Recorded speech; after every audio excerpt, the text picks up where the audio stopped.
Hi, I'm Ben Volin, NFL writer at the Boston Globe, and today we're going to look at three key areas to look for the Patriots in their third preseason game coming up against the Carolina Panthers Friday night, 7:30 p.m. here at Gillette Stadium.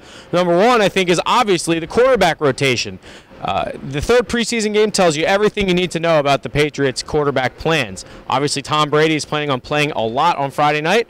How long that is, we're not sure, but I would bet he plays at least the entire first half and probably into the third quarter as well, as he looks to get his one real game experience before the regular season starts. But yeah, you got to get out there and play, get your mind working, and get into the situations and concentrate, for extended periods of time. And certainly, we're going to be asked to do 4 quarters of that in 3 weeks. So, we got to go out and see where we're at, and hopefully we're in good enough condition to play a half. Hopefully we can play a lot more than that, but it'll be good to see where we're at. After that, there's probably not enough snaps to play both Ryan Mallett and Jimmy Garoppolo. Last year, Tim Tebow didn't even play in the third preseason game, and again, that told the whole story with his chances of making the team.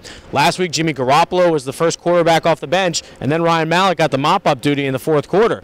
So the quarterback that comes off the bench after Tom Brady will be very interesting to watch.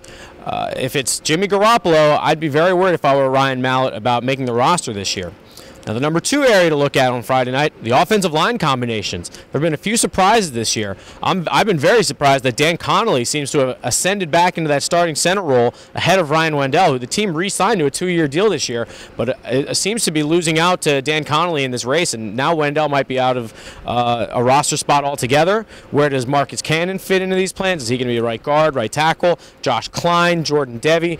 How does Nate Solder look? He hasn't looked so great. Right tackle Sebastian Vollmer's been out all week. Who's going to fill in there? Probably Marcus Cannon. There's going to be all sorts of different combinations on the line, and that could tell us a lot about what the offensive line, the starting 5, is going to look like in week 1. And then finally, the other position battle is at safety. Still not quite sure who's going to be lining up next to Devin McCourty this year. We assume that it's going to be Daron Harmon, but he's been losing out a lot of snaps lately to Patrick Chung and Tavon Wilson.